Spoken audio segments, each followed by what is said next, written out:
In the pantheon of great racing circuits, there are a few names that rise above the rest. Silverstone, Spa, Indianapolis, and of course, where we find ourselves today, Australia's Mount Panorama circuit.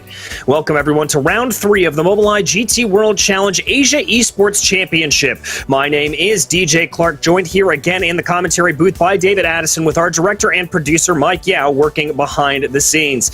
And David, this is really a circuit that needs no introduction at all, but even with that, it is sure to challenge drivers and cars alike and may even serve to throw a wrench into the works of a few drivers' plans today. It is an absolutely fantastic circuit, DJ. You're absolutely right. It has absolutely no margin for error. You've got some fast bits, you've got some really tight and twisty bits, you've got huge amounts of undulation, and you've got walls that are ready to catch out the unwary. You put one wheel out of line here and you're going to know about it. It's going to bite. And so this is going to be an absolutely intense hour, not only in terms of the racing, but also in terms of the concentration required from the drivers as well. Most certainly, it is one that punishes errors massively, whether it's running up and down the hill or even coming down into the chase. One way or the other, it will catch everybody out. But before we get to that action, let's go ahead and take a look at our entry list here today. It is the usual gang that is showing up here with a good variation of cars across the board. Everyone putting their name forward, everyone from Mironenko down to Isaac Norman. There you can see Ferris Stanley, Sky Lai, Dylan Tan in there, obviously, as well as we continue to work our way down. BMW M4 GT3s, Ferrari 488 GT3 Evos, a couple of those Honda NSXs out there as well, working down now into the silver category. And that may be something that we have to talk about here over the course of the running. If we get a little bit of lap traffic between the pro and the silver drivers, David, that could create a big bit of consternation. Could indeed, and of course it's one of those silver drivers, Filippo Bocchida, who has been an absolute standout this year with 2 victories in class and of course really good pace overall. Filippo Bocchida in the Porsche for this race and driving number 326 from the R8G esports team. Got to be a potential victor, although when we heard from Filippo Bocchida after Imola, she wasn't all that confident about here, but on pure ability, don't rule her out.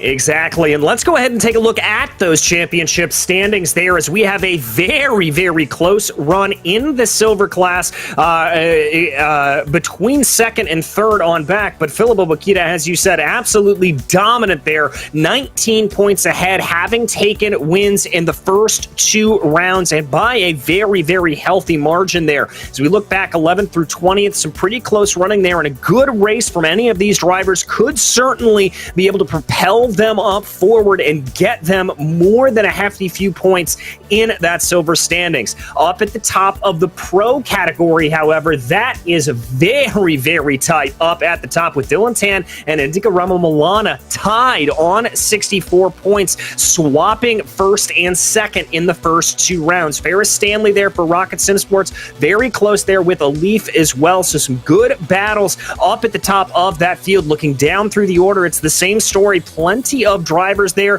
that don't necessarily have the points on the board quite yet, but just one good result can be enough to springboard them forward, and they're going to be hoping for a good run here at Bathurst. Same's true the other way, isn't it? It only takes one bad result to drop you out of that championship battle, because with just 5 rounds, okay, there are points in the top 15, but you cannot afford to get it wrong at any point. It's absolutely essential that you score and score well in all 5 rounds of this championship. Well, the Bathurst circuit is an absolute gem, whether it's in a touring car, whether it's in a GT car, whether it's in club racing that the real world occasionally has at Bathurst. It's a busier circuit than ever before, and let's learn more about it, courtesy of Bruno Spengler with the BMW Track Genius.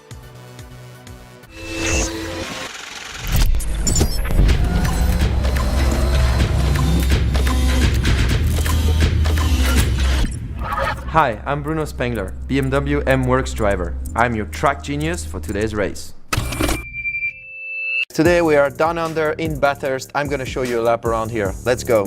And here we come to the special corner of this track, the cutting. It has some banking, so you need to use the banking. It's going to help you turn the car early on the power. It's the most important corner of the track because you have a flat out section coming now. And if you mess up the exit of the cutting, you're going to lose a lot of lap time into all this section.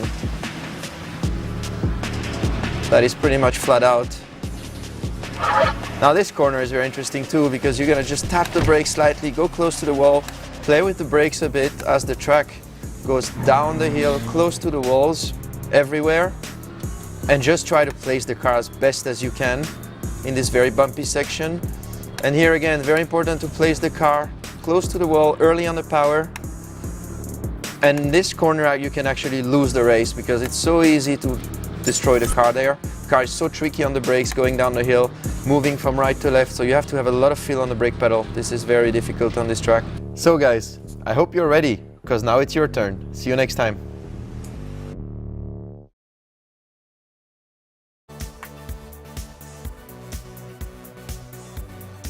And thanks there to Bruno Spengler and everyone else at BMW for providing that guide for us. And before we get to the grid itself, we've got one more video to roll through from our friends over at Lamborghini Esports who have very exciting things on the docket.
And thanks again to our friends at Lamborghini for that video. And David, well, all the fanfare, all of the starting procedures are just about done with, and we are ready to get racing here for a full hour up at the top of the charts there. It looks like Dylan Tan doing exactly what he needs to do, and Filippo Bokita having a little bit of competition at this time out as O'Hara there in the number 51 going to be starting in third place directly behind her. Filippo Bokita on the outside of the front row has got to be a driver to watch, but of course it's so narrow. You've got to do some of the hard work on that first corner. Dylan Tan and Filippo Bokita then on the front row. Andrea O'Hara and Andika Malana are on row 2 ahead of Presley Martineau, and then lining up alongside it is going to be Callum Lee, number 969. There is 311 that comes next. That is Russell Reyes, 8th on the grid, somebody that's gone really well. Marco Wong with the BMW this year. Then you've got Sean Madison and Ferris Stanley on the 5th row. Next row of the grid, you'll find Dafa Nabil, who's been scoring pretty well this year, with Art Mohammed Alif for company. Next up, there is Zachary Smith with the Aston Martin, and quite a long way back, 187, Moreno Pratama ahead of, in turn, Vikri Seguier, and then you've got Jake Baldwin next on the grid. Then comes Tanatit Tanapalanan, and alongside is Fadli Rahmat. That's another driver a long way down, as is the next one, Ryan Houlihan, and then alongside him is going to be Yatlan Law. Terry Rayton comes next ahead of Dan Hunter, and then rounding out the leading 23 on the grid is number 23, Davlish Singh. But keep on going back down this grid. We're about 3 minutes away from the start. You can see how far it stretches all the way back down towards Murray's Corner, and further back on that grid, more of the variety. McLaren, Bentley, BMW, all set to go. Make a mistake on the first corner and it is going to be absolute drama for everybody, because you can see how narrow Bathurst is, and you always feel as you go round Hell Corner that any moment the road's going to open up, it's going to get wider, and it never does, and that's something that the drivers are going to have to really focus on for the next hour of action. Yeah, it certainly is, and that narrowness does continue all the way around, especially when we get up to the one-way street that is the run up the hill and back down again. Almost no passing there at any point, and it is a real test of drivers' patience not to try to push too hard on that. But a full pace lap here at Bathurst, that's going to give these drivers a little bit of time to hopefully get their nerves under control, try to release some of the adrenaline that is no doubt pumping through their veins right now, as that kind of excitement is not what you want to be carrying into that first corner. You want to take that as calm, cool, and collected as possible. And also, drivers will be mindful that we've only got 2 more rounds after this, so they've got to keep out of trouble. They cannot afford, as we keep making the point, to throw a good score out of the window here. Survive the race, get it to the end, finish well, and that sets you up really nicely for the next round of this championship. It is a 1-hour race. Dylan Tan then is going to start on pole position, and we are but moments from the formation lap getting underway. Pole position then here is, as you can see, on the inside on that run down towards turn 1, Hell Corner, and then it's up Mountain Straight, and of course the fantastic Bathurst circuit with so much undulation is going to be a real test of both man, woman, and machine. Yes, it certainly will, and this course obviously part purpose-built track, part street course, as it were. These are public roads around here that drivers have to negotiate around, and so that obviously contributes a little bit to everything as it runs, and that narrowness that we talked about earlier. But I'm very, very interested to see here Philippa Bokita up in that first row, as we talked about. When we talked to her last time, David, she was very, very hesitant about the Porsche. Definitely talking a little bit about how she was worried specifically later in the race that all things may fall apart there for her. We're going to have to see if those predictions come true or not.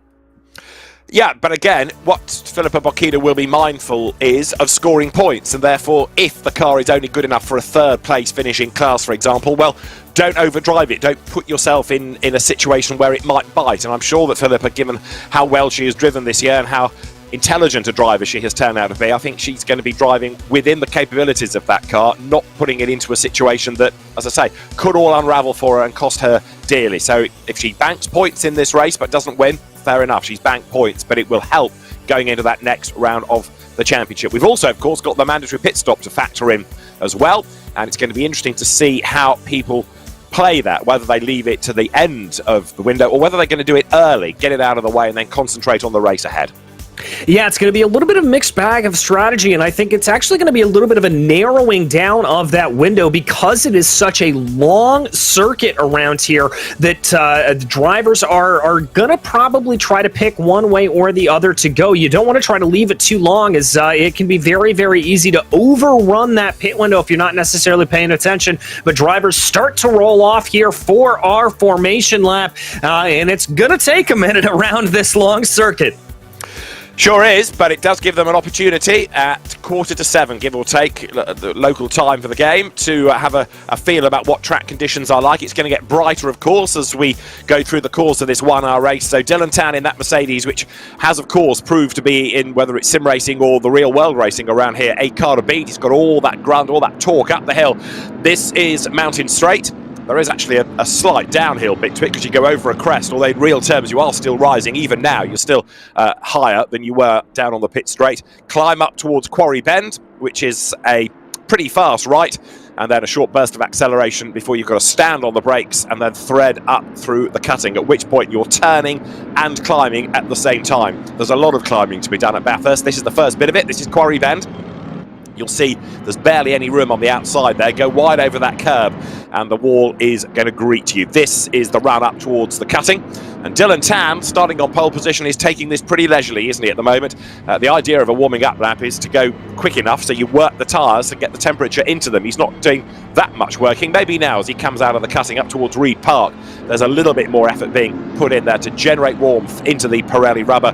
But look at the again, proximity of the wall there, how close the wall is. That section of the circuit, there is no runoff whatsoever. You cannot afford a mistake at really any part of this racetrack. No, you certainly can, and you saw there as they rose up the hill, the marbles already starting to collect on the outside there of Quarry Bend and on the exit of the cutting, and that's going to be a big talking point that we are sure going to be hitting on over the course of the race. One of the best overtaking points is going into Quarry Bend, but as these cars continue to run for an hour, they're going to have to watch out for those marbles. Another big talking point is going to be that sunshine. You mentioned just 6:45 here in the morning, and as they come over Skyline, that sun is blinding. Is indeed, and of course as the sun rises the temperature will rise as well, so the racetrack could have a very different feel, partly because of temperature, partly because of the rubber laid down at the end of the arc compared to what we have at the start of it. So down they come from Skyline through the Dipper and then on to Forest Elbow. They've gone through the S's and then turning through this sharp left with the Bentley hoarding in the background out of Forest Elbow, and then speed builds under normal circumstances down Conrod Straight, which was broken up towards the end of the late 1980s by the Chase, which in turn, the Caltex Chase as it first was, is another quick approach, but then a slower second and third element. So you've got the first right-handed part that's quick, but then you stand on the brakes, you go left and right to come out of the Chase and then down towards Murray's Corner. Quite often at Bathurst, depending on the event, all these corner names will end up being sponsored. So you have the traditionalists calling it as we are, and then the rather more corporate-minded people going with the sponsor. I think the worst I ever came across was VIP Pet Foods Corner instead of Murray's. But anyway, we'll go with the traditional names for the course of the next hour. Dylan Tan on pole here, DJ. Dylan Tan on pole, working those tires back and forth as he gets ready to go into the cutting, and this is really and truly a commitment of bravery if you try to get a pass done through there. As you mentioned, David, you've got to swing that car through the right-hander, and going 2x2 through there can be very, very tricky before jumping onto the binders, but it is one of the better overtaking opportunities. But now as this car start to bunch up, go double file, we get ready for the drop of the green flag. Filippo Bocchida on the outside, Dylan Tan on the inside. Third on the grid is number 51. You can see there the Andrew O'Hara-driven Laundry House Miami Blue Mercedes. It's a battle between Bocchida and O'Hara within silver, so she doesn't have a lot of breathing space in class to try to keep out of trouble. And Andrew O'Hara, in a very good car for this circuit, is going to be on his toes towards turn one. You've got Dylan Tan, you've got Filippo Bocchida on the front row ready to go. It is the third round of the Mobileye GT World Challenge Asia Esports Championship. It is Bathurst, it is 6:45 in the morning, and as they come up towards the line, it is go. It is blast off, and a good start by Dylan Tan on the inside. Everybody now tries to find some clear track space on the outside. Filippo Bocchida slots in second. Andrew O'Hara goes third as they make that climb now up Mountain Straight. Everybody survives turn one without drama, and a good getaway by Dylan Tan. He is the man in the lead. The Barcelona winner is up front. Yes, he is up front, and a little bit of a challenge there from behind from Andika Rama trying to get around O'Hara as they go up into Griffin's Bend. Doesn't look like that's going to work out. The rest of the field starting to try to sort themselves out into single file order as they climb up the hill for the first time. O'Hara having to go defensive then as they reach the cutting, and then he closes right up under braking. At the head of the queue it is Dylan Tan as the cars swing through for the first time, and as the cars then go to Reed Park, Tan ahead of Bocchida, drama in the background. O'Hara runs third, and there's a bit of shuffling going on within that timing display at the moment as you can see them running side by side. This is brave and just about avoiding contact in the mid-pack there. Wow! That is not an area you want to be side by side as Nebio trying to hold off an attack there from Segir. That I made there earlier was I think I saw Filippo Bocchida brushing the wall a little bit. Maybe some damage to that Porsche. Looks like she's able to continue on okay, but that's something we'll have to keep our eye on.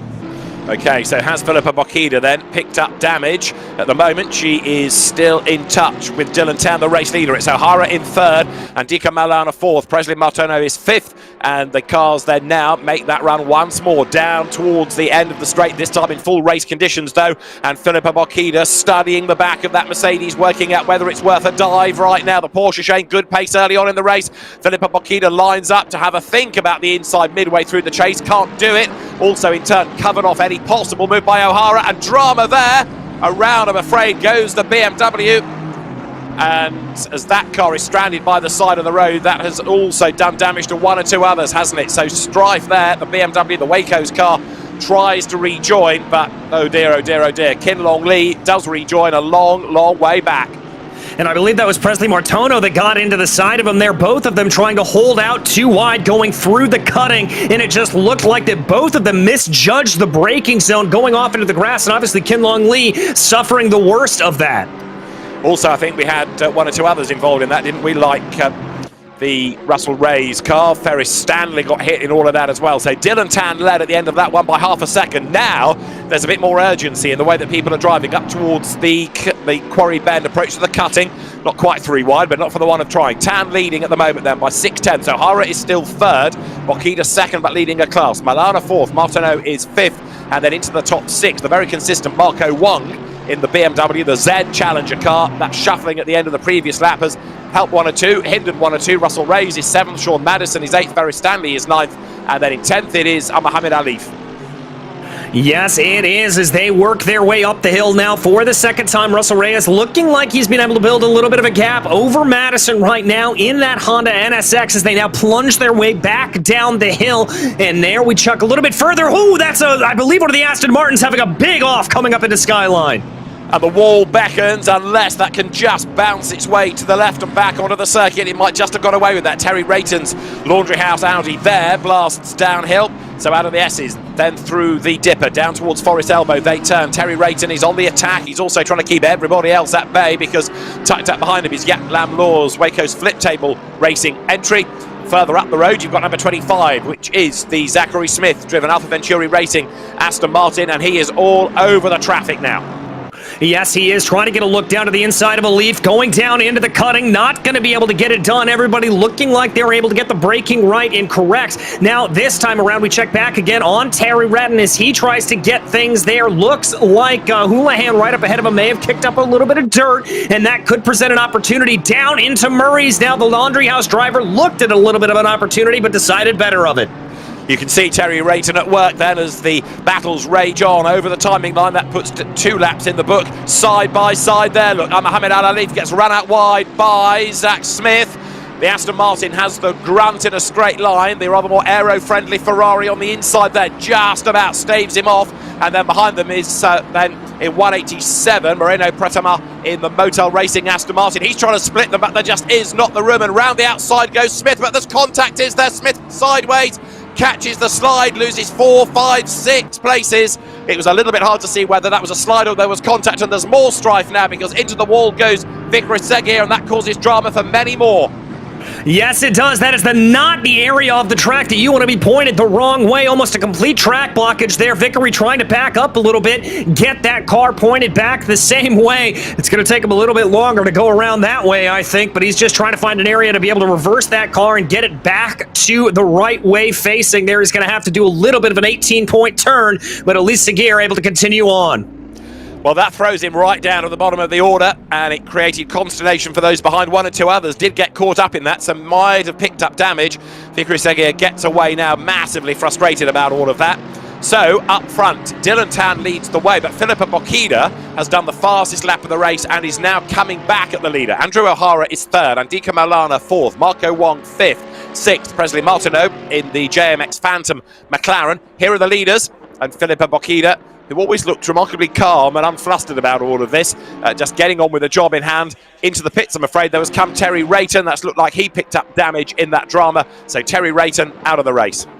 Yeah, and one of the things to keep an eye out for here with Bokita is remember that Porsche tends to burn the tires a little bit more than the other cars around it. So Philippa could be just backing off a little bit in these early stages, as you saw there behind O'Hara taking a big defensive move down to the inside, trying to attack, trying to prevent any attack there from Ramo Milana, but it looks like that was all for naught as there goes Annika Ramo Milana up and on by into 3rd.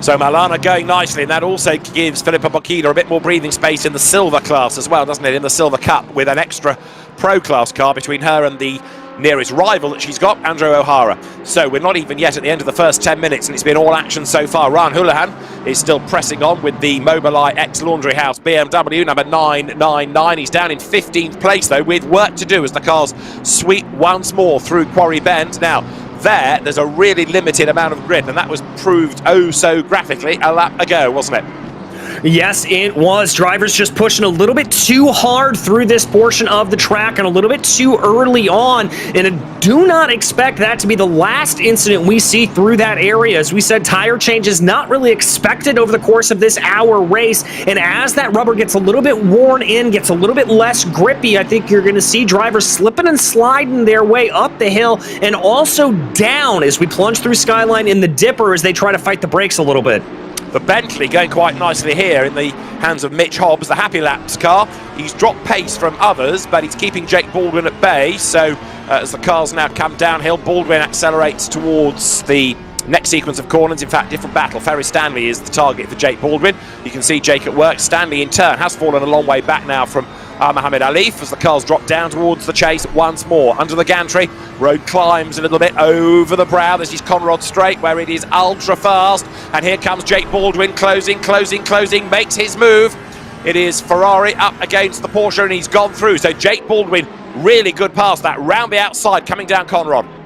Yeah, and you just saw there a perfect indication of what we talked about earlier, that speed from the Ferrari is race control issuing a drive-through penalty there to car number 7 for causing a collision. Number 7 is Sergei Mironenko in the Laundry House Audi, so they've had a good look at it, and drivers now starting to feel penalties as another dive comes. Luis Moreno up on the inside there, goes through ahead of Andrew Lawrenson, runs him out wide all over the grass. Lawrenson in the Laundry House Ferrari, back on track, but one spot down.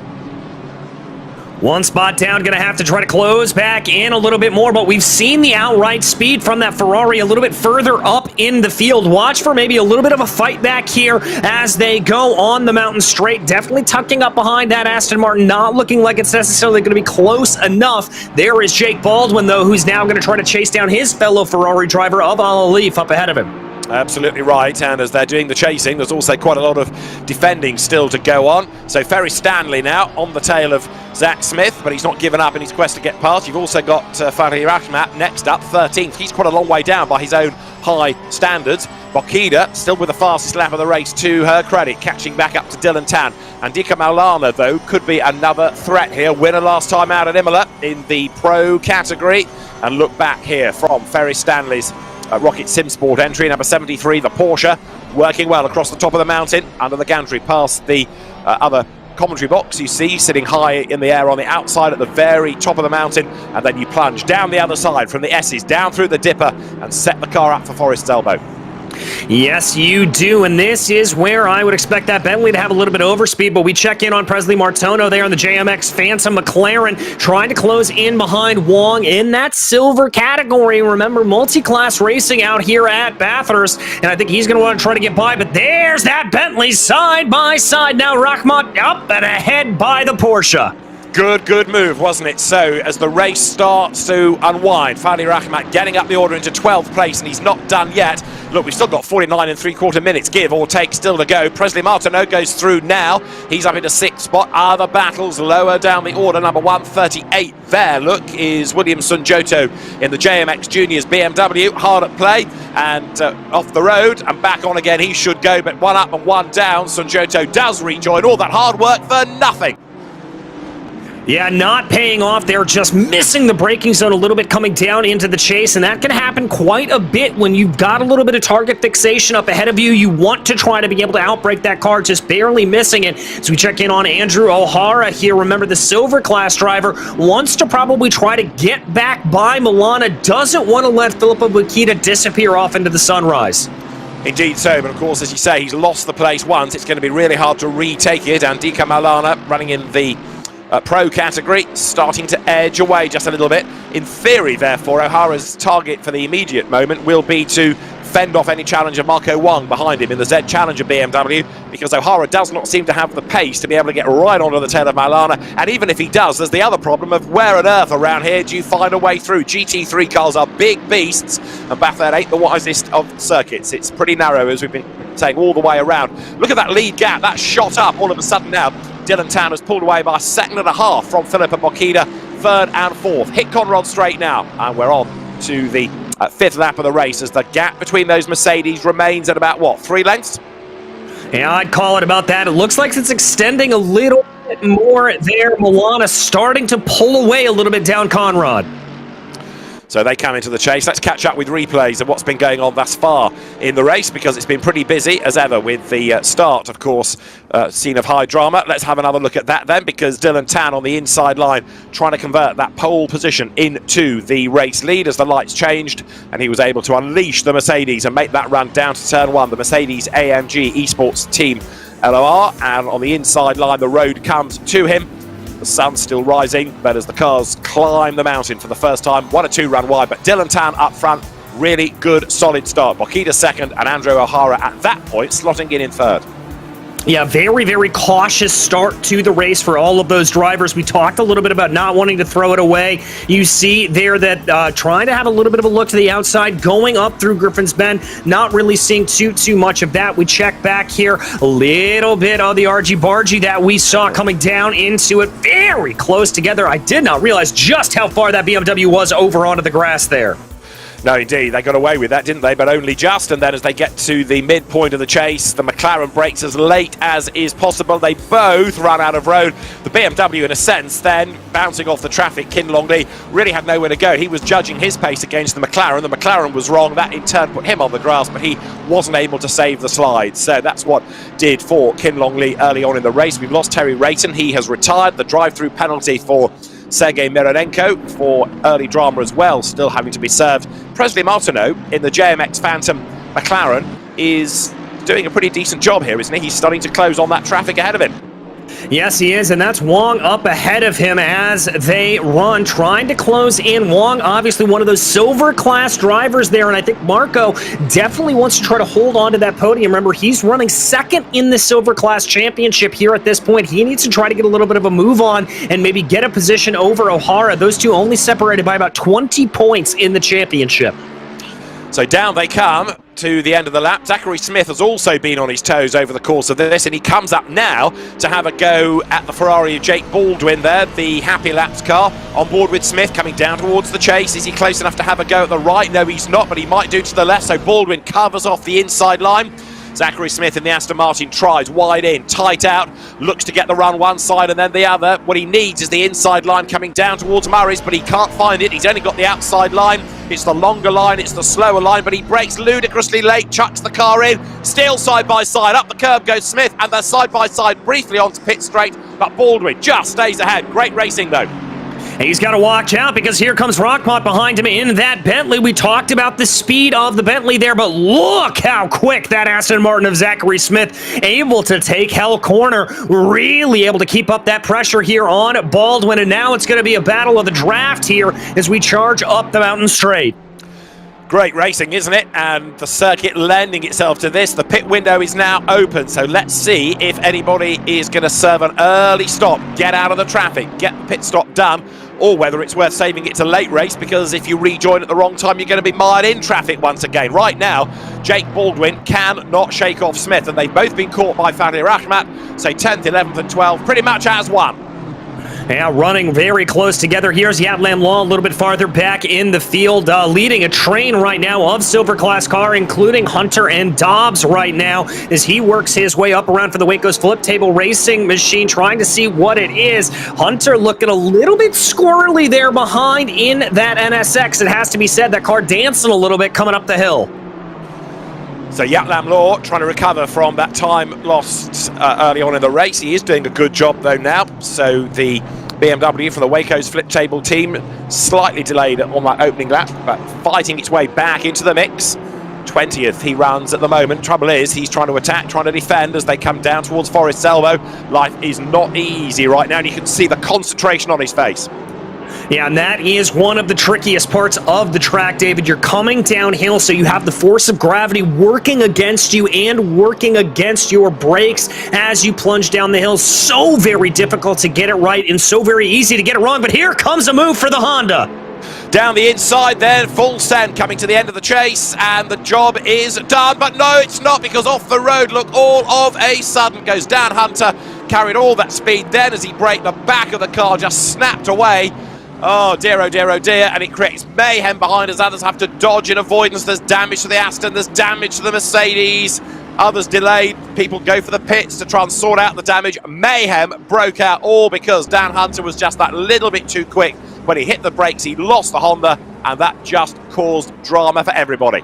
Yes, it did, and those aren't the only drivers coming down pit lane. Quite a few opting to be able to pull on down here and take that early pit stop, and I think if you are one of the drivers that's a little lower down in the pecking order right now, that's a good call to be able to come in right now. You're going to put yourself out into some clean air and be able to put down some good lap times and see if you can maybe use the undercut to your advantage. But as you said earlier, if you're running up near the top of the field, you really need to have your crew working behind you and try to find a good gap to be able to come out, and I wouldn't be surprised if we see drivers like Presley Martona, who we follow right here, waiting a little bit longer until they're able to build a bigger gap between the rest of the field.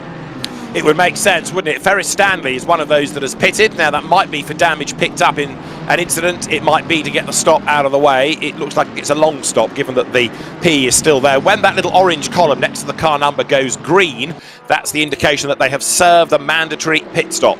You're looking at Presley Martineau then at the moment, and he in turn is keeping Russell Rayes at bay, and then you've got the Sean Madison-driven Honda in the background as they come down towards us, but more shuffling has gone on. Mohammed Alif is in the mix, and Jake Baldwin rounding out the top 10. Dylan Tan, though, is edging away, isn't he? And this is perhaps what Philippa Bokita was fearful of, that the Porsche wouldn't have the outright pace for the entire hour.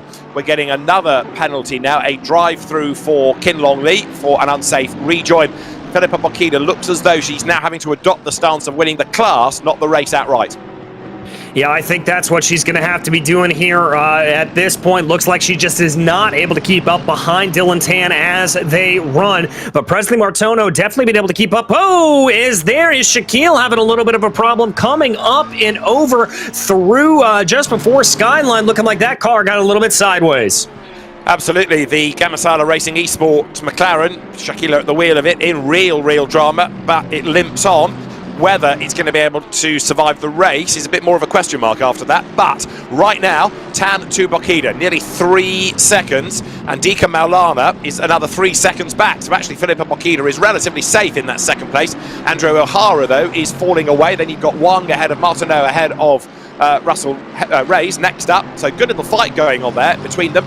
Madison is 8th, Alif is 9th, and Zachary Smith, who's been a real live wire in this race so far, is in 10th spot. But very few takers for the mandatory pit stop thus far. Yeah, we still have about 25.5 minutes left to go in that pit stop window, so plenty of time for drivers to opt to pull it off if they want to go a little bit later on into the session. They certainly will be able to. Martono there, watching him coming up and over Skyline, looks like Presley lost a little bit of time there at that, and it's allowed for Wong to be able to pull away just a little bit here. We jump back to Jake Baldwin, who now is all over the back of Zachary Smith. This battle not seeming like it's going anywhere. It's going to go on and on and on, isn't it? This is where the BOP, the balance of performance, really comes into its own, because it equates between the rear and the front engine cars, between the normally aspirated and the turbos. It generates really close racing. Jake Baldwin then is hard at work. He's frustrated in a straight line because he might be good through the corners in the Ferrari, but then the Aston has all of that grunt in a straight line and it can pull away again. Give him some twiggly bits and Baldwin can catch back up again. Then you get to a straight and the Aston Martin just waves goodbye. Look, the gap comes down under braking through the corners. Now the Aston picks up the speed in a straight line, and of course on Conrod or Mountain Straight, that is absolutely ideal for the Aston Martin.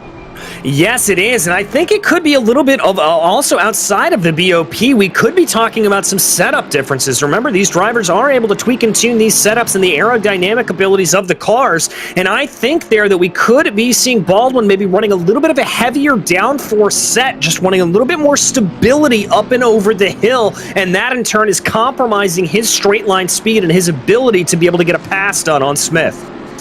Could well be. Lead gap up to 3 seconds then. Tan to Bokita. Maulana is 3rd. O'Hara 4th. And then it is this Wong, Martineau and Ray's battle. Further back in the pack, Dafa Nabil is down in 15th place now and hunting down Tana Lapanen's McLaren, the Vatana Motorsport car. You're looking at Nabil then hard at work. 15th is not where he wants to be. Look, he's got the pace to be higher up than that. He just cannot find a way past that really wide McLaren. No, he certainly can, and he looks like he's having a little bit of struggles there in the BMW. You saw him coming up through the cutting, absolutely sawing on that wheel. That tells me that there's just a little bit of instability in the car, maybe got on the throttle a little bit too early, and that could be an indication that he's got that car trimmed out a little bit more, trying to get some good speed on the straightaways. Let's watch him as he comes down through here as we jump back up to Presley Martono in that battle we've continued to watch here for 5th. Yeah, Martineau is still doing a good job, but the drama for him is he always needs to be mindful of where Russell Reyes is behind him. Now, that gap for the moment has just extended a little as he comes closer and closer and closer to the back of Wong. Nabil, in the meantime, is trying to do the same thing. In other words, stay on the tail of the traffic all the way down Conrad Straight. He, in turn, is clear of number 23. You can see of Davilish Singh, the Lamborghini Huracan in the background. But here comes Nabil, then up the inside, gets a face full of McLaren. Doesn't drop pace, stays behind, now lines up for a move on the inside coming into the midpoint of the chase, but wasn't able to really get the proper send up the inside there. Although there was a gap, he didn't commit to it, and so Nabil is still stuck in 15th place, going up and down the gears all the time. This is a racetrack that keeps the drivers busy. Yeah, it really, really does. And you hear drivers talk about when they come up and down over the hill in particular, that it's a racetrack that you really can't afford to even back off on. If you back off a little bit coming up and over the hill, it actually throws your rhythm off and it'll throw that out of whack. And that's really the last thing you want to do. So this track requires you to be going 120% for the whole hour long. And that is just absolutely mentally and physically exhausting on these drivers. Now, Fadi Rahmat has been in to serve his pit stop. There's also a drive-through coming now for Fikri Seguir for causing a collision. So it's all happening, and we've got one or two more that are now retiring from the race as well, sadly. And I'll have a horrible feeling, actually, having said that Rahmat is in, it might be for retirement with time lost earlier. Now, look at Martineau. He could not be any closer to Marco Wong as they come out of the dipper then. Now, down through the S's and heading towards the left at Forest Elbow. The road just keeps on twisting, and then finally you turn through, take a sigh of relief that you've made it through the walls again, and now you have almost a little bit of respite from here for about 5 seconds. You can stretch your fingers on the steering wheel, you can catch your breath once more before you've got to set the car up for the chase. Now, how about this battle? Ferry Stanley back on track, but look, he's found himself stuck in the traffic. Yes, he has, and that's Hunter directly ahead of him, who's also taken a pit stop, so that is going to be a battle for it. They're going to be trying to swamp up ahead of him, that fellow Honda there, as they try to go. This is getting very, very spicy. A little bit of traffic that they're trying to work their way around, trying to just pick a line here. Ferris Stanley looks like he's going to lose out a little bit and find himself behind the 445 there up Pinata. This is one of the problems of pitting at the wrong time. You need a good spotter, really, to work out where you are going to rejoin. The danger is that instead of finding clear track space, you find exactly what Ferry Stanley has got, and that's a battle pack. And now he's got to try to get his way through that. Also involved in all of this, you can see number 3, Dan Hunter with the Honda that had its spin earlier on. Cars everywhere. And in 445, Matthew Pignata, the Alfa Venturi Racing Mercedes, that is in the mix as well. So evenly matched cars, and those trying to clear the traffic, finding it really difficult so to do. And a big, big moment there. That is the McLaren in the wall, I think. Yes, it is. That's Shaquille there around. I'm not sure if there was contact or if that was just a little bit of a squirt of the throttle that sent him around, but some hard damage to the front of that number 26. Okay, so Shaquille hadn't made his mandatory stop yet. He's going to have to pit now because the car is clearly hobbled. And if he's coming in for that, he might as well get the mandatory stop done as well. But that, to my eye, looked like a mistake made by Shaquille. Just hooked a wheel over the curb. The car broke traction and he's heading for the pits, but I fear he's not going to head much further after that. Into the pit lane has now also come Dafa Nabil in the JMX Phantom BMW, and Jake Baldwin is still hard at work as well in this fight with Zach Smith. He's trying to catch back up onto the tail of the Aston Martin. He's trying to, but he hasn't had the best luck in trying to get that move done. The Happy Laps driver here of the 449, bringing it down the hill right now, losing a little bit of time to the tune of about 4 or 5 tenths of a second as they run. He'll be able to catch a little bit coming back into the draft here on Conrad Straight, but I don't think that's going to be enough to be able to get him into a position to make a move. I think you're right about that, as the lead gap continues to hover around the 3-second mark. So it is Tan ahead of Bokida. They lead their respective classes. Second of the pros, Maulana. Third of the pros, Martineau. And in silver, it's Bokida from O'Hara from Wong. That second placed silver class position, I reckon it's going to go down to the wire. Wang is not going away, is he, as far as O'Hara is concerned? Jake Baldwin showing good pace, but still can't get himself up and past Zach Smith, who is rounding out the top 10 now. And now we're getting more warnings being given to drivers. A 5-second time penalty to Oscar Lau, number 166, the Macau eMotorsports driver, for ignoring yellow flags. So the drivers read the riot act about yellows in Sector 2, the entirety of the mountain section, and some didn't get the memo, did they? No, they certainly did not. And final warning there being issued to the 39 of Yuki Shirakawa, as well as we've got a couple other drivers pulling off down into pit lane there. It looks like more and more starting to opt to make that in, as we've only got about 17 and a half minutes left to go in that mandatory pit stop window. Now, the one fly in the ointment that you were talking about with that battle between Wang and Reyes is if Wang is able to get this move done on Martineau in that JMX Fearsome McLaren, if he's able to get a little bit of breathing room, that could change everything for that battle for second and silver. Sure could. So we've got the fight going on here as they come downhill. Martineau versus Wang. We've also had a few more incidents that have been going on during the course of the last few laps, as here you've got the cars out of Forest Elbow. Let's look at these replays then. So let's see. This is up heading towards Quarry Bend, and that was a bit of hip and shoulder that forced the BMW out wide, wasn't it? And on board there with Fikri Seguir, and then he got turned into the wall, and that created mayhem for those around. Also involved in that, headbutting the barrier, was Moreno Pratama in the Motul Racing Aston. You can see why Fikri Seguir is out of the race. He lost so much time having to reverse up the circuit. Lucky though not to get collected again and again and again. Yeah, very, very lucky indeed, as we now ride on board with the 3 of Daniel Hunter. This was that absolutely crazy spin that we saw for the driver, and there you can see just losing control of the car, taking a little bit of a suboptimal line, going down into that right-hander before the cutting, and that was just enough to send him around, and then further contact there with the Aston Martin, sending that Honda just facing the wrong way. Yeah, the Aston was sort of committed to its own line and found the Honda in the way. That was Shaquille. It was all self-induced, just a bit too much speed being carried at the top of the mountain, then coming out of Sulman Park through McPhillamy Park, hooked a wheel over the curb, and the car said, "Oh no, you don't," and it broke away. But unfortunately, a lot of damage for Shaquille, and he's as good as out of it now. As you look at the fight for fifth, still Presley Martineau keeping Marco Wang at bay, nose to tail. They make the climb as we approach half distance now, up through the cutting once more.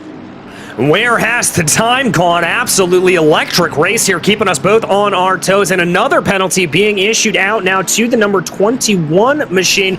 That's Luis Moreno for the Motul Racing for causing a collision there on lap 5. So that, in turn, is going to drop him down the order with that 5-second penalty. The 2 drivers that lead their classes within the championship are leading their classes on track as well. So for the silver situation, Bakida is set to extend the advantage yet more over Marco Wang. But remember, Tan and Maulana came into this in pro absolutely tied on points, as you look there lower down at Chris Sang. But this is an important result. If things stay as they are for Dylan Tan, he'll finally stretch that margin again over Maulana. Look at this battle pack. Ferris Stanley in the middle of it. On the attack, on the defensive, Dan Hunter is just ahead. Matthew Pinata is just behind him. Yes, they are, and let's see here. Pinata looked like he had a pretty good run there coming up and out of Murray's, but now it's going to be Stanley on the attack, going down into Hell Corner. That's going to set up a little bit of side-by-side between himself and Hunter. No, he's already got himself ahead, and now it's Pinata that's going to be trying to make the move down to the inside on the both of them. And this is where the Mercedes might have an advantage. All of that grunt up the hill. Trouble is, Pinata now is forced onto the outside line, and he can't really cut back in to get the apex. Yes, he can now. He brakes late. Had to clear the Honda first. He does so, turns in. Out of all of that, Ferris Stanley in the Porsche hangs on to 25th place.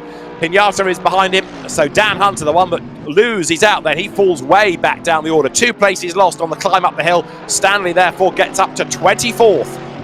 Yeah, good heads-up move there. Really want to give credit to Pinata, just recognizing that that door was open and being able to pick up the draft there from Ferris Stanley down the mountain straight, just taking advantage of everything in front of him as we get a rare glimpse here at our leader who, well, hasn't had a whole lot of action thus far. He's just dominating up at the front of the field. Yeah, he is, and the gap now that it's hit 3 seconds is pretty much plateauing at that. But like we've been saying, Philippa Bokida doesn't need to win outright. She needs to win her class and she's going the right way about it, with Andika Maulana as a bit of a buffer between her and Andrew O'Hara. So Dylan Tan drops downhill, won the opening race at Barcelona, that rescheduled opening race after the very first one was subject to the hackers and we had to red flag it, so it had to be a rather rejigged calendar, which was a real shame for everybody involved. But Dylan Tan did so well in Barcelona to win second at Imola, whereas Andika Maulana has done it the other way round. So they're very much the top two. If they're not winning, they're second. Very much so, and that's exactly the kind of consistency that you really need to have here over this 5-race schedule for the season. Just absolutely being able to keep in those top 3 positions all the way around. That is the way you take a championship. Now, Pinata comes over the line as you look at Marco Wong. Now, Wong has dropped back behind Martineau in terms of 5th and 6th. That also means he falls further away from O'Hara. So Marco Wong down into 6th spot. The BMW driver tries to hustle on. He's 3rd in silver, but he was directly on the road behind O'Hara a little while ago. Also, have a look at the amount of yellow that's coming on to that timing tower now next to the drivers' names, which is all to do with connectivity issues. That's the last thing that the drivers need. Who is the best of those that have made a pit stop? It is Fadi Rahmat, 15th, ahead of Jake Baldwin. 2nd of the stoppers. Luis Moreno is the 3rd of the stoppers right now. Yes, they are, and now with only about just under 12 minutes to go in that pit window, I think we're going to see more and more drivers start to peel off. Remember, it is such a long lap around here that you do not want to be messing with that timing. You do not want to be trying to cut that too narrow, as if you go 1 lap longer, that will basically be a DQ from the race, and you will not be categorized. Just thinking back to the start as well, DJ, you were getting concerned that you thought you'd seen Filippo Bocchida skim the wall. Well, maybe that's the case, because it might in part explain why the car isn't able to go with that leading Mercedes. It's dropped 3 seconds, so it might be that the car did pick up just a little bit of damage at the start of the race, but again, it's nothing to slow her in class, but Filippo Bocchida certainly isn't able to go with Dylan Tan. Again, pre-race, she was a bit concerned that the Porsche wouldn't have the outright speed of the Mercedes AMG, but for a class victory, it's all going her way right now. Yes, it is, and I think crucially they're keeping an eye on that 5-second gap between herself and Moana. That is something to keep an eye on. That Porsche known to chew through its tires a little bit more than some of the competitors, as we mentioned earlier on. So this is going to be the part of the race here where she's got to be a little bit careful. And we've got another penalty being given, and it is a 10-second stop-go for number 166 for causing a collision. That is Oscar Lau, the Macanese driver. So drivers are picking up the penalties. We always look at this and think it's a pretty good first lap. It doesn't take long, if that is the case, for them to suddenly take out brains and start doing odd things. Marco Wong, in the meantime, catching back up to Presley Martineau. McLaren ahead of BMW, that closes right up under braking there down towards the end of the lap, down through Murray's. Onto the pit straight now. So Wong at the back of this train still really is charging on. Filippo Bocchida, fastest lap of the race outright. That in itself is impressive in the Porsche. Yes, it is. I mean, just look at that timing tower to see the next Porsche in the field all the way down in 23rd. Philippa absolutely running the wheels off of the Porsche here at this point. The clearly non-favored car, but she is making it work around this circuit. It's very, very impressive stuff. As there you see Marco Wong continuing to close up behind a little bit, behind those drivers. He is definitely going to be one to watch as well. Now, is Dan Hunter's view, and as the cars come downhill, Matthew Pignata, who ahead of him has just glanced off the wall, he too has picked up a little bit of damage. So Dan Hunter, recovering after his spin, looks for a gap, but you can see the problems everywhere he wants to be. There's just not enough room whatsoever. He's going to have to be really brave and do it into the chase, but again, here's a part of the circuit that will favour all of the grunt of the Mercedes. The gap widens just a touch over the brow, then you go right into the chase. Hunter, with his foot almost through the floor of the car, trying to squeeze every last thousandth of a second out of it, does get into the toe, but I don't think he's going to be able to send it up the inside. He's tried it once here and been bitten early on in the race. Doesn't work this time either. No, taking discretion is the better part of valor. There was Dan Hunter not sending a full send down to the inside of the chase, but you could definitely see that overspeed out of the Honda. I think for him, he has just got to try to find a little bit of an unorthodox area to get the pass done, and that's certainly not going to help him getting a little bit wide through Murray's and clobbering the curbs on the outside. So he has also dropped back as the cars come now out of the left of Hell Corner. They climb the hill. So the Happy Laps driver loses out. He's going to spend the entirety of the top of the mountain through the twisty bits that favour the Honda, catching back up to the Mercedes. Just as he has done so, he'll watch it drive away the other side of the mountain. Yes, he will, and that's truly one of the great things here about Bathurst is if you set up the car a little bit, or you have one of those cars that is better through the twisty, windy sections, there's not really a move that you can get done there, and you've got to get creative in trying to get on past. It really is a tale of two different circuits here, the long straights that make up the mountain straight and Conrad, and then the run up and over the hill. That's right, and you can see how some of the cars work well at the top, like the Honda, which has clawed back much of the lost time, and then that Mercedes is going to shrink in a minute because it will just pull clear again on the run the other side of the mountain. Really frustrating then, all of this for the Happy Laps Honda driver, Daniel Hunter. So he threads his way then now through the S's, then the dipper, there it is, where the front inside wheel paws the air, and then you get all the way to the bottom of this section through Forest's Elbow, swing left. Again, we've had people in the past arriving there too quickly, pushing out wide and into the wall, but so far so good. Relatively speaking, fine wood to touch here, damage at the top of the mountain has been relatively light. Yes, it has. We really haven't seen a lot of problems coming up and down through Skyline or going down through the Dipper, and that's a little bit surprising to me. We often see some drivers getting those sections of the track wrong. We also really haven't seen a lot of contact coming out of Forest's Elbow. You talked about it just a second ago there, David. Very easy to pick up a little bit of that understeer and just let the car wash out into the wall. It is, but they have survived thus far. Don't forget we're now at 25 past 7 local time. The sun has risen, but it's not exactly broken through the clouds, so it's fairly overcast. As they're having to go defensive as they come over the line is Matthew Pignata, but that Mercedes with its damage can do nothing about the quicker Honda. In fact, Pignata effectively let him go. They got out of the way, so up and past him goes down Hunter. Pignata drops back now into 26th place. Temperatures, though, still being kept down because of the cloud cover, and the circuit, therefore, is not going to have changed quite so much, given that the sun hasn't broken through, the temperatures haven't shot up, therefore it's going to be relatively constant, I would have thought, from what they had at the very start of the hour. Yeah, I have to agree with you there. It looks like it is relatively constant as we check back on Andika Ramomalana as they run right now in third place. You can see 1.7 seconds behind there is O'Hara and that little train of cars with Martono and Wong coming up the hill. I think Andika Ramomalana is going to have to be a little bit careful here when coming into the pit stops here, which should fire off within the next 5.5 minutes or so, that this could really develop into a fierce battle by the end of the race. And we're only 20 minutes away from that. The pit window is open, but you can see that none of the top 7 have yet served that mandatory stop. Now there coming through is Maulana. Look in the background, you can see that O'Hara is really under attack now from a charging Presley Martineau, who is the third of those in pro. Maulana, I think he's going to have to settle for second here. He's never really looked over the course of the previous 40 minutes to be able to match the pace of Dylan Tan. He's still way quicker than pretty much everybody else in the class, but he can do nothing about the race leader, so he needs to bank points for second here. Yeah, bank points for second, and that trend that we've seen develop over the first 2 races is going to continue on with Dylan and Andika here trading wins as they run, and so that is certainly going to make this a very, very close championship at the front of the field. It is indeed, as the cars then now come down once again into the chase. There in the background is Andrew O'Hara. He is still looking good, isn't he, for second within the silver category here. And Andrew O'Hara is only 5th, bearing in mind that he only scored a single point last time out at Imola. So he really does need to, again, bank some points here, get a good result out of it, and second in class would do him nicely.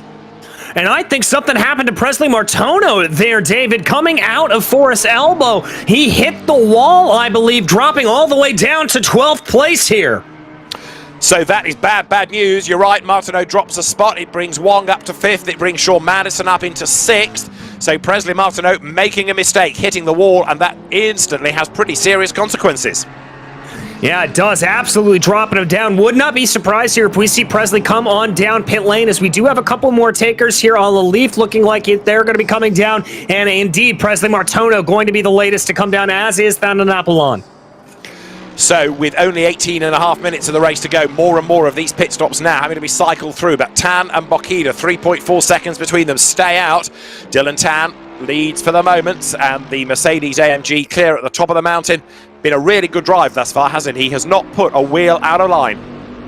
He has not. I'll tell you who else has, and that's Fadli Rahmat here in the Bentley. Currently the highest placed Bentley in the field, running in 14th and in line to gain some positions here when more of these drivers come down pit lane. Only 3 minutes left in that pit stop window. They are going to have to come down here shortly.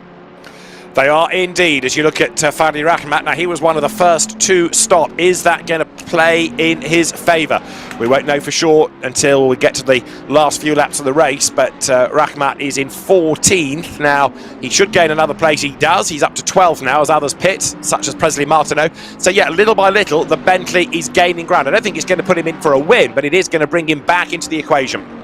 Yeah, certainly will bring him back into the equation. You can see there Jake Baldwin as well flying around in that Ferrari behind him, about 1.6 seconds behind. We've seen some great speed out of Baldwin. Baldwin also pitted a little bit early, so that could come into his hand as well in these final 17 or so minutes.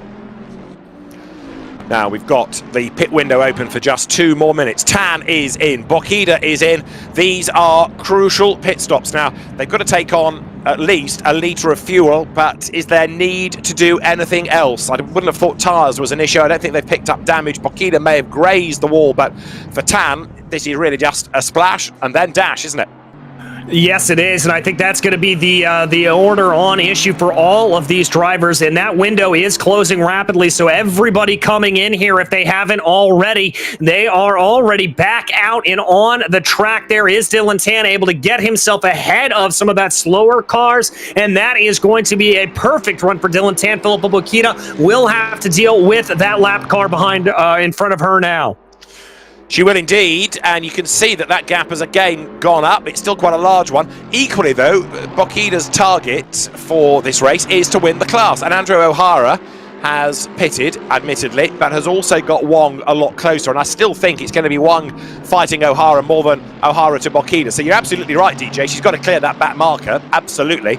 But if it takes a lap or two, well, as soon as she's done it, she can stretch the advantage back over. Now, Marco Wong, who has gone ahead of Andrew O'Hara, can pull the time back again, but equally then Wong has got to get through the traffic as well. It doesn't matter for the overall situation, I don't think. Yes, she'd like to win it, but she needs the points for the class position. Exactly, and that battle now between Milana, Wong, and O'Hara, as you see it on your screen, absolutely razor thin here, very, very close. Looks like Wong trying to push ahead just a little bit. He's going to be a little bit closer there up to Antikarama Milana as they run down the hill. Maybe a little bit of a moment of unsteadiness there for Rama Milana, but able to keep ahead here. Is he going to be able to keep it ahead, though, as they go down the Conrad Straight? Well, so far so good. Wong, though, was 1.3 seconds quicker than Dylan Tan and Filippo Bokita in the pit stop. So they were doing 37.5. He did 36.2, Marco Wong.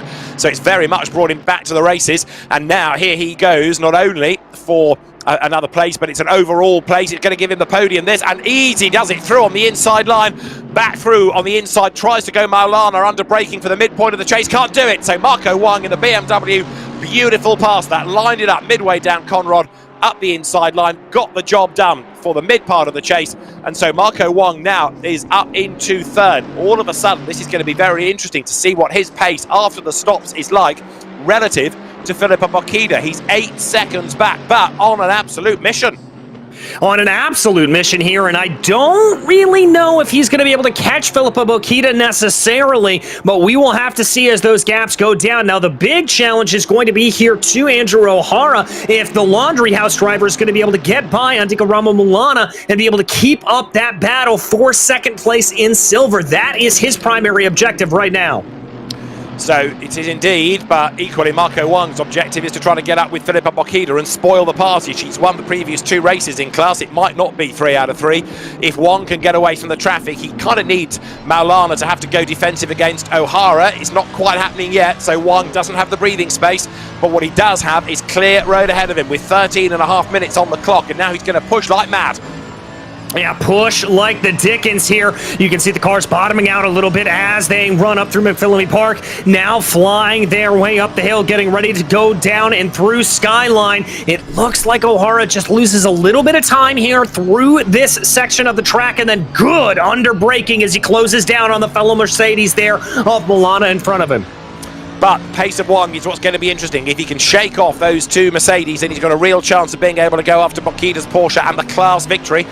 Wang has worked his way up from, where was he, 8th on the grid, so the outside of the 4th row, worked his way through the traffic, and that's a car that seems to get better as the race wears on. Whatever they have done for the setup of that car does seem to be working, doesn't it? As one or two others are fading, that's getting more racy. Yeah, you're very right about that. Another car that continues to look very racy, Jake Baldwin here, finding himself directly behind Zachary Smith. This is a battle that we saw raging earlier on in the race. Baldwin now trying to close up behind Presley Martineau, now also right up behind Hobbs. Look at that, just crowding the back of that Bentley. Presley Martineau hard at work trying to recover from earlier on. Just going back to Marco Wong, he was in the first stint 3/10 or so per lap slower than Bokita, and way off the racetrack there goes Hobbs. He's in real strife and he's in the wall as well, I fear. The Bentley rattles off the concrete. Presley Martineau goes through. They've just about survived all of that, but that was a big, big moment for Hobbs, wasn't it? And somehow he managed to save the Bentley. I'm not sure how he did it. That was a heavy lick into the left side of that car coming up and over Skyline. There may be some aero damage to the car. We'll have to see there as Ao Young in the Porsche behind is going to try to close in there a little bit. It looks like Hobbs is able to keep up some relatively decent top speed, but now here comes that Porsche closing in fast. Looks to the inside, going through the chase, and oh, contact! Off goes the Bentley, hard into the barriers, and that for Mitch Hobbs is another disaster, and I fear that could well be his race done and dusted. So it was Ho Long Ao Young in the Porsche that made contact with him, and yet Hobbs has decided after 2 dramas on that lap that enough is definitely enough with a capital E, and that's his race over. Yeah, just choosing to be able to back out of it here with about 11 minutes and 15 seconds to go as we focus back on Jake Baldwin trying to close in on Zachary Smith. That gap down to about 0.5 of a second as they come up and over Skyline, swinging the cars out to the left before bringing the back down perilously close. We saw what can happen just moments ago if you get that corner wrong, but that is not stopping Baldwin from pushing here.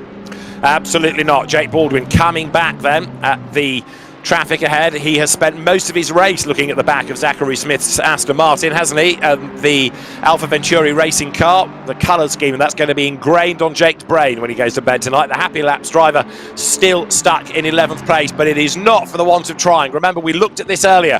Ferrari, good through corners. Aston Martin, good in a straight line. This is a straight line. Yes, it is, and you can see the Aston just holding out enough breathing room there to prevent any attack, and I think part of that may have been precipitated by watching Jake coming out of Forest Elbow. Looked like he had to catch the car just a little bit, maybe a snap of oversteer there that prevented him from getting the power down fully, so we'll have to see if he's got that same struggle on the next lap, or maybe he can get it a little better here coming through Hell Corner and up Mountain Straight. So he closes under braking, but just when he gets to the point that he might be able to attack, what comes next? A nice straight all the way up to the top of the mountain. And so this, in theory, should play back into the hands then of that very well-driven Zachary Smith Aston. He, remember, is 5th in class. He's a silver, whereas Baldwin is a driver that comes out of the pro class. Yes, he is, but that does not dispel any of the action. That does not stop them from wanting to fight as much as possible, get himself up forward if he can. You are not obligated, if you are a slower class car, to get out of the way, and certainly here Zachary Smith knows that and putting up one heck of a fight to Jake Baldwin. Absolutely right. So Baldwin right up against the concrete then as they come up through the approach to McPhillamy Park. Sparks fly, leaves fly as well as the almost rubbish from the side of the track is blown away. Bathurst as a circuit, which was created by a very enterprising local mayor many years ago, who thought what would be really good for the area is to bring tourism, and one way of doing that is to have a nice scenic drive. Well, it just so happened that he was a motorsport enthusiast, and so he managed to get the council to pay for the scenic drive. He made sure that the start of it was linked to the end of it, and lo and behold, a racetrack was born, and it has gone down in legend for supercars, for touring cars in years past, and of course for GT cars more recently. And even in this virtual world, the challenges for the drivers just the same. Jake Baldwin close all the way across the top of the mountain, can't do anything about the Aston in a straight line, and with 8 minutes on the clock, he's running out of time and he's running out of options. Yes, he is. I think his best option here is to try to be able to get a good run out of Murray's and maybe get a move down into Hell Corner. That looks like to be maybe the only way to be able to get anything by either that or a very, very brave move going down into the cutting, as we've seen him have some good speed coming up through Griffin's Bend, but Baldwin just can't seem to be able to keep up with the straight line speed of that Aston Martin. He needs the Aston to make a mistake, coming wide out of a corner, for example, hooking a wheel over a curb and just unsettling the pace. That's his opportunity to strike, but he just can't do it for as long as Smith is as solid, because the Aston has its strengths where the Ferrari has its weaknesses. The Ferrari is stronger where there's no room to get past. Look who's up the road as well. Fadi Rahmat in the Bentley, pitted early, and actually that's turned out to be a good strategy because he has gained back a few places, hasn't he, by pitting out of sequence. Now there, wide up the curb was Smith. That gave the first real opportunity for a long time back to Jake Baldwin.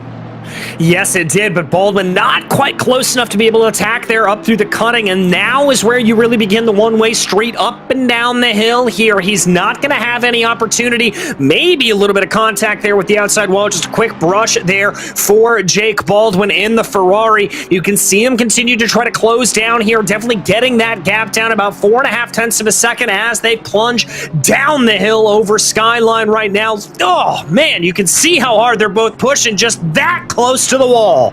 You can almost smell the frustration out of Jake Baldwin, can't you? He's tried everything here and he just can't find the real estate to get him alongside, and now the frustration's going to kick in because the Aston is just going to wave goodbye. Straight line plays into the hands of the Vantage and away it goes. Now, in terms of second and third, Bokida is being caught by Marco Wong. The gap was 8 seconds, it's down to 6.9. He's taking about 4 tenths a lap out of that margin, but it's not enough in 6 minutes remaining for Marco Wong to take the class lead. But he is on target for a second in class, and that would be a very impressive result. It would be his best of the year after 2 third places. And it'll further solidify Marco's position in second place in the Silver Championship right now, as another penalty being issued on out there. This to Ho Long Hao Yong. That was the contact we saw there with the number 97 of Mitch Hobbs. A 5-second drive-through penalty, being issued. Indeed so, as again, nose to tail, down towards Hell Corner goes this battle between 10th and 11th, Smith and Baldwin. Well, you know the pattern. The chasing Baldwin in that Ferrari closes right up through the twiddly bits, and then here where the power kicks in, so Zach Smith pulls away once again. 5.5 minutes are on the clock. You've got to say that unless he makes a mistake, it's looking good for Smith right now. Yeah, I have to agree with you there, David. I don't think at this point that Jake Baldwin is really going to have a whole lot left, and he is going to have to be pushing as hard as he can, and that's going to take a little bit of life out of the tires here, and you don't want to take too much out even with 5 minutes to go. You cannot run out of grip around here, or that'll have disastrous consequences.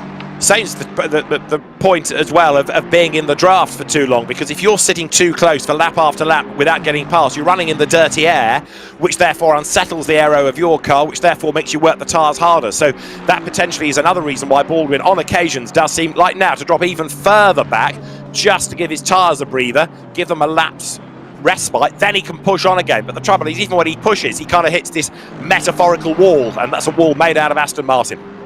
Yes, it is. Just that straight line speed out of the 25 being enough to be able to keep him at bay. And it does look like there, the Rahmat able to keep himself ahead as well, not having too much worry from behind as we check in again on our leader here, Dylan Tan, as he comes around, probably 2, maybe 3 laps to go here for the number 144 AMG Mercedes. So there is the race leader, 4 minutes, which is going to be about 2 more. Maybe he can squeeze 3 more laps out of it.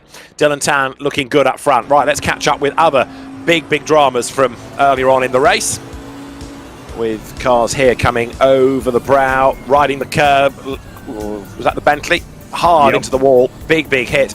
And yeah, that was Mitch Hobbs getting it wrong. Well, actually, that could have been a lot worse. I was rather fearing that he would have pinballed his way into traffic. And then there was this contact.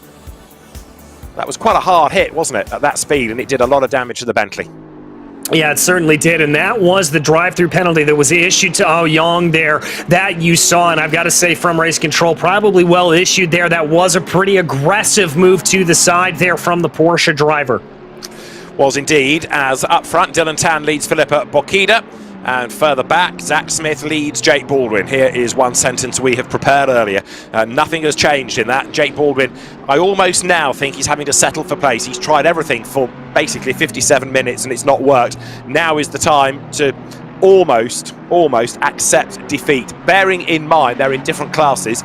Even if he cleared Smith, he wouldn't be able to catch up to Rahmat, would he? So Jake Baldwin is going to finish in Pro where he finishes in Pro, even if he stays behind that Aston. So he might as well just settle now, make sure he gets to the end. Yeah, settle down here. He's got about 3 seconds over Ryan Houlihan behind him in that 999 BMW, and so he doesn't necessarily need to try to push too hard. If he continues to try to push that hard, we talked about the problems with the tires. He could run into the limit of making a mistake, and he could lose some more positions. So, however frustrating it may be here for the Happy Laps driver, I think Jake Baldwin making the right call to back off a little bit, get some clearer air, and just bring that car home. Whereas Dan Hunter is still under attack because Matthew Pignata, having clobbered the wall earlier, is trying to fight back. Again, he's driving round the problem. He's getting used to the dramas within the Mercedes and its new feel. We've got 2 minutes on the clock still, and Pignata there. 23rd, 24th, these two are running, but it's as fierce as a fight as you'll find anywhere on the racetrack. It certainly is, and that really goes to show you just the talent up and down this field, that they are always willing to fight for it. The Mercedes looking like losing a little bit of time there to Hunter coming up the hill. Remember, we talked about that Honda really being good through the twisty bits here, and a little bit off there for Pignata. Lucky to be able to catch that Mercedes and not have a bigger incident there. You can see now that the pressure is on for everybody. They have been concentrating so hard for an hour, and now they're getting a little bit tired. Now the mistakes are starting to creep in, aren't they? Close as they get to Forest Elbow here. Hunter's had it off already in the race. Pignata's picked up a little bit of damage in the race as well, and they're going to get one more lap out of it as they drop down now towards the chase once more. Yes, they will, and here comes the grunt of that Mercedes trying to work there, but Hunter looks like he was able to have enough of a gap to be able to hold that at bay. We watch Matthew Pignata as he brings his way down through the corner and into the chase, onto the binders there. He closes in behind that number 3 Honda, and he's gonna be able to be within touching distance here as they cross over the line. Late on the brakes, we'll tee him up nicely. Pignata gets the car turned in. Back onto the throttle, hauls it out the other side. He's very close to the Honda, and really he wants to be making the move up Mountain Straight, and to do that he's got to stay on the tail. The leader is on his last lap. Brake, go down through the gears, turn into that left-hander. Matthew Pignata, study of concentration, now should benefit. Hunter was out wide there and up the curb, and that's delayed him a little bit, hasn't it? Yes, it has, and here comes Pignata working now to what will be the outside of Quarry Bend. He's going to have maximum commitment going down to the corner, and it's a straight drag race into the braking zone. Side by side, Honda on the inside, Mercedes on the outside, but Dan Hunter sticks out his elbows, make sure that Pignata can't find a way through, but then Hunter's wide up the curb. Pignata to the outside for the cutting. That, I think, was more in hope than in anticipation, because there was never going to be a Mercedes-sized hole that he could fire the car into, and so Hunter comes out ahead. Yes, he does, and he's going to be able to hold that at bay for a while as we watch there your leader, Dylan Tan, who crossed over the line there with just a few seconds left to go. So these drivers will have one more crack at the apple, and that was a big clobber into the side of the wall there for the 445 of Pignata. Not for the first time, so that car is resembling a pinball now, isn't it? Bouncing off the concrete left and right, staying on the tail then as they drop down the hill. That's Pignata at work. And then Dan Hunter right ahead of him. If anything, the Honda just stretching the margin a little bit, largely because it has kept away from the barriers.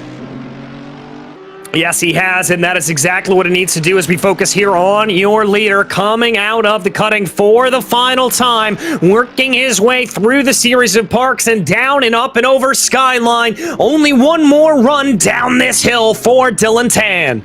If you're going to win anywhere, you want to win at, as you made the point at the top of the show, a fabled circuit like Bathurst. And Dylan Tan is on target then for a second victory in 3 rounds of the championship.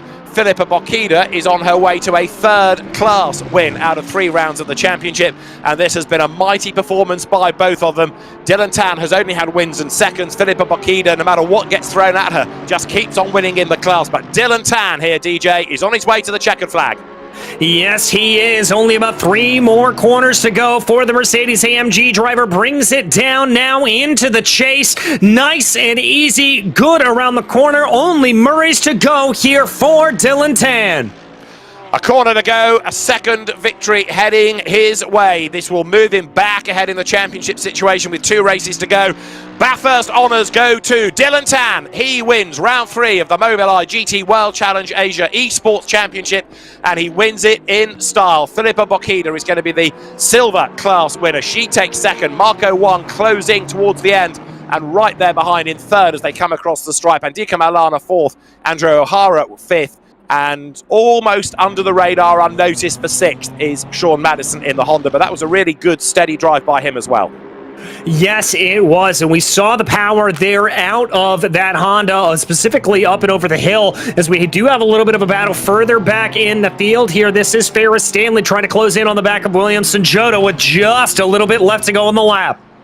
So let's see what's going to pan out of this then. Ferris Stanley, who's always a really hard charger.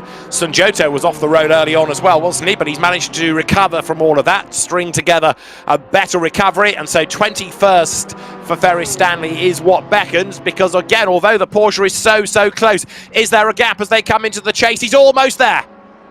Almost there. Is he going to be have a look down to the inside? No, there's going to be a cover off there from Sanjono. The 73 is now really going to have one more shot at this as they plunge their way down the final part of the hill here. Looking to the inside is Ferris Stanley, but covering it off is Sanjono. Now switches back to the outside. Is he going to be able to carry momentum around the outside? They're going to be side by side across the line. I think momentum is going to favor Stanley.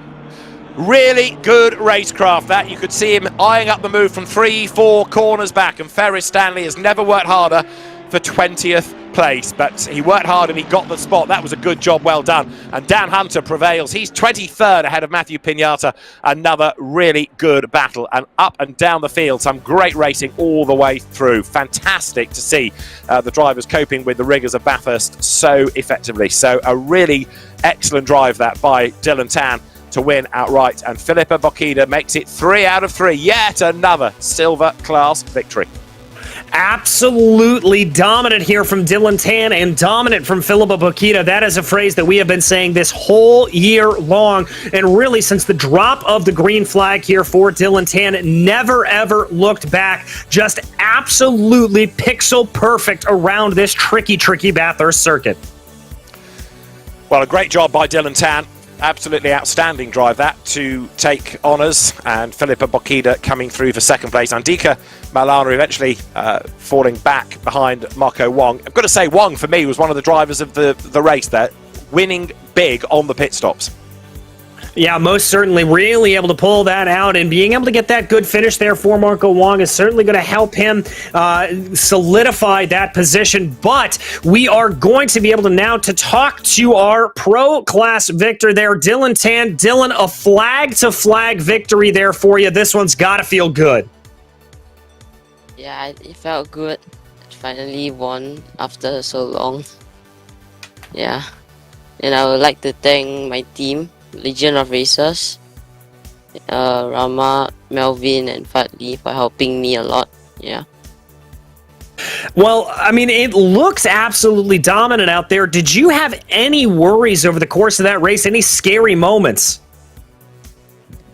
I think I had some. I think I lost control of the car a bit at Skyline, coming to the end of the race, but I caught it just in time. Yeah. Well, you caught it and you kept it going, but as we look ahead, the next round, we go to Zolder next, an altogether different circuit. Maybe not favoring the Mercedes nearly as much, but how do you like your chances there? Well, I think a top 5 will be good, but I think the Bentley will be the best there. It's a good car. All right, well, we'll have to see how your prediction plays out there, Dylan, but you already thanked your team. Is there anybody else you'd like to give a shout-out to here tonight? Definitely my teammates, as I said just now. Yeah. They helped me a lot. Yeah. All right. Well, Dylan, congratulations again here on the win, and we'll see you next time out in Zolder. Thank you. All right, that was your Pro Class winner, Dylan Tan. And now, for the third time running, we get to catch up with Philippa Bokita. And Philippa, another dominant drive. And it seems like you lied to us a little bit. You said the Porsche may not be as strong around here as Bathurst. You proved us wrong. Look, I got something out of it, but it still wasn't enough. I wanted to catch Dylan, but yeah, the car sort of fell apart at the end of the race. So didn't really matter what happened at the start of the race, knowing it was going to be really, really slow at the end of the race. But worked out well in the end.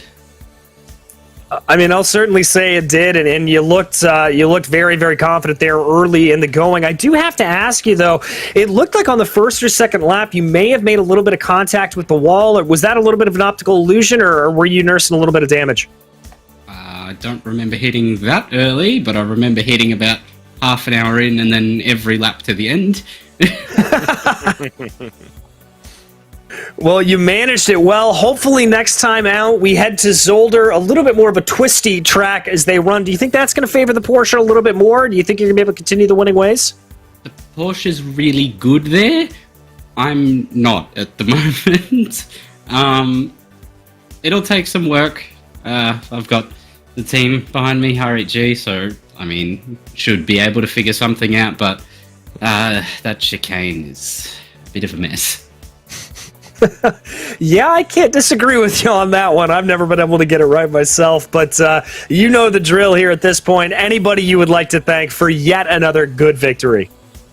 RH, friends in the Happy Laps group, and just, yeah, there's not much else to say, I guess. Well, all right, Philippa. Congratulations once again. We'll see you in Zolder. Thank you very much. All right, that was your silver class victor out there today, Philippa Bokita, and that is just about going to wrap things up for us here today. But as you heard, the next time out, we head to Belgium in the very, very tricky Zolder circuit. You are not going to want to miss that, and that'll all be firing off on August 24th. So a nice little break there for teams and drivers to be able to get themselves up and ready to go. But in the meantime, on behalf of myself, DJ Clark, David Addison, and our director and producer behind the scenes, Mike, we would like to thank you for joining us here today. And until we see you on the track, thanks for watching.